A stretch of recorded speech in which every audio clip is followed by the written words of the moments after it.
नमस्कार दोस्तों, आज एक देखिए बेहतरीन केस लेकर आए हैं। क्या समस्या है इस भैंस के साथ। और ये जो समस्या है ये बड़ी आम होती है कि जो पशु होता है उसका जो थन होता है उसमें से वो दूध देता है और जो दूध है वो आसानी से निकलता रहता है। लेकिन कई बार परिस्थिति ऐसी हो जाती है कि जो उसकी सेड है वो बिल्कुल पतली हो जाती है और दूध की धार पतली होने पे बहुत जोर लगाना पड़ता है और एक समय ऐसा आ जाता है जब हम कितना भी प्रयास कर लें लेकिन जो पशु है वो उसमें से दूध निकालने में असमर्थ हो जाता है।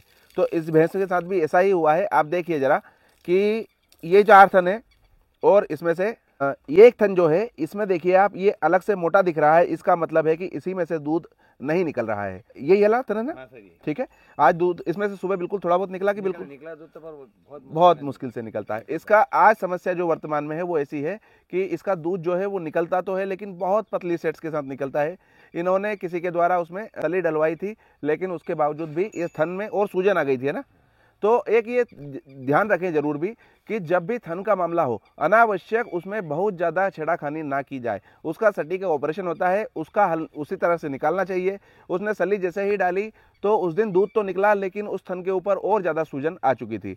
तो इन सब चीज़ों का ध्यान रखें क्योंकि ये थन का मामला होता है और अगर मान लो थन में ही समस्या हो गई है तो फिर जो भैंस है वो हमारे किसी भी काम की नहीं रहेगी और इसका जो मूल्य है वो आधे से भी कम हो जाएगा। पशु मालिक का बहुत ज़्यादा नुकसान हो सकता है। तो अब हम इसको किस तरह से हल करेंगे, किस तरह से करने वाले हैं, ये सब देखने वाले हैं। जब भी भैंस को रिस्टर्न करना हो तो सबसे पहले उसकी रिस्टरिंग बहुत अच्छे से कर लेनी चाहिए क्योंकि जो भैंस होती है वो ताकतवर पशु होता है और हमें नुकसान पहुंचा सकता है। इसके ये देखिए हमने जो 2 पैर है आगे के बांध दिए हैं और अब हम धीरे से इसके थन के पास जाएंगे। एकदम झटके से नहीं पकड़ेंगे, नहीं तो जो पशु है वो बहुत ज़्यादा परेशानी में आ जाता है और एकदम बेचैनी में कुछ ऐसी हरकत कर सकता है कि जिससे हमें नुकसान हो जाए। क्यों? क्योंकि अभी दूध का समय नहीं है तो जो पशु है वो थोड़ा सा परेशानी पैदा करता है। अब हम क्या देखने वाले हैं, सबसे पहले चीज़ देखने वाले हैं कि इसमें समस्या कहाँ है। ये देखिए ये थन है, ऊपर इसमें दूध भरा हुआ है। दूध मतलब इसका मतलब है कि जो दूध है वो पूरी तरह से निकला हुआ नहीं है। ये देखिए पीछे वाले थन बिल्कुल बारीक हो गए हैं क्योंकि उनका जो दूध है वो पूरी तरह से निकल चुका है लेकिन इस थन का दूध नहीं निकला है। अब हम देखेंगे कि समस्या कहाँ है। ये देखिए इसकी जो समस्या है वो टिप पे है और अब इसका जो ऑपरेशन है वो हम करने वाले हैं और ये जो समस्या है इसकी ये ठीक हो जाएगी। ये देखिए अब हम जब इसको थन का दूध निकालने की कोशिश कर रहे हैं तो ये जो दूध है ये नहीं निकल रहा है, ये वापस से ऊपर की तरफ चढ़ता जा रहा है। जब हम बहुत ज़्यादा ताकत लगा रहे हैं तब जाके देखिए ये इतना पतला सा जो इसका सेड है वो निकल पा रहा है। तो ये जो दूध है ये अंदर भरा हुआ है लेकिन यहाँ से निकल नहीं रहा है।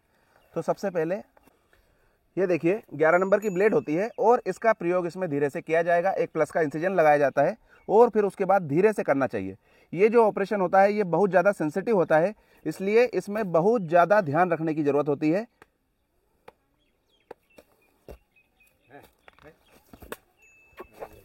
ये जो भैंस है ये बहुत तेज थी।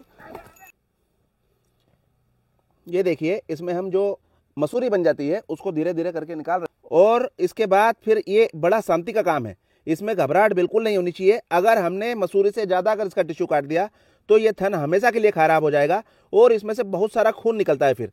और आप देखिए ये हमने जो उसका ऑपरेशन है ये पूरा हो चुका है और जैसे ही ऑपरेशन पूरा हुआ है अब आप देखिए कि इसका जो दूध है वो कितनी आसानी से निकल रहा है। और ये देखिए जो दूध पहले बहुत ताकत लगाने पे भी नहीं निकल रहा था वो अब बिल्कुल आसानी से निकलने लगा है। इसमें कहीं कोई दिक्कत नहीं आ रही है। जो ऑपरेशन है इसका ये पूरा हो चुका है। भैंस को छोड़ दीजिए आप लोग। और अब सबसे महत्वपूर्ण जो चीज़ है वो है इसमें 3 दिन तक लगभग हमें एंटीबायोटिक का प्रयोग करना है क्योंकि अगर एंटीबायोटिक का प्रयोग नहीं किया है तो हमने जो सर्जरी की वहाँ जो घाव हुए हैं वो इस भैंस के थन में समस्या पैदा कर सकते हैं। तो इस तरह से 3 दिन और इसमें एंटीबायोटिक लग जाएंगे और इसकी जो समस्या थी वो पूरी तरह से ख़त्म हो गई है और उम्मीद करते हैं कि आगे इसको कोई समस्या नहीं आएगी।